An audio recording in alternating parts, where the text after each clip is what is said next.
For this video guys, no, ito yung pinakauna-unahang pagkakataon na ito yung mga memories nung mga alaga ng aking anak, no, where he started nagkaroon ng mga alaga na ganito, no.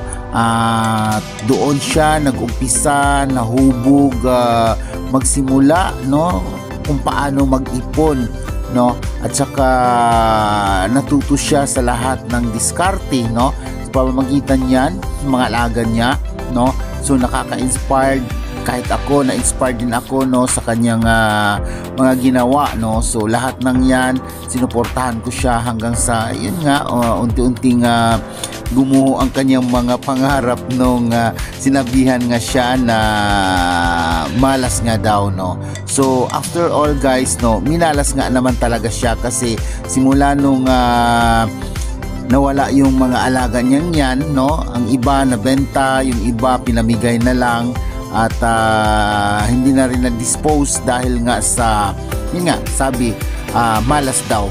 So yun, simula noon nagkaroon siya ng hindi kaaya-ayang experience, no, na hindi niya makalimutan. Pero ganun pa man, no, hindi siya nawala ng pag-asa na magpatuloy sa kanyang mga pangarap, no, since nawala yung mga alaga niyang mga kalapati, no. Ang dami din niyang naging alaga, may rabbit, kung ano-ano na lang, no, since na yan yung kanyang hobbies, no. So from the start, no, na nawala nga ang lahat ng mga yan, hindi siya tumigil maghanap ng paraan kung paano niya gagamitin yung kanyang kunting naipon, no. So from that time until now, no, maraming mga bagay na magaganda naman na dumating, no, simula nung nawala nga yung kanyang mga kalapati, no. Ayan.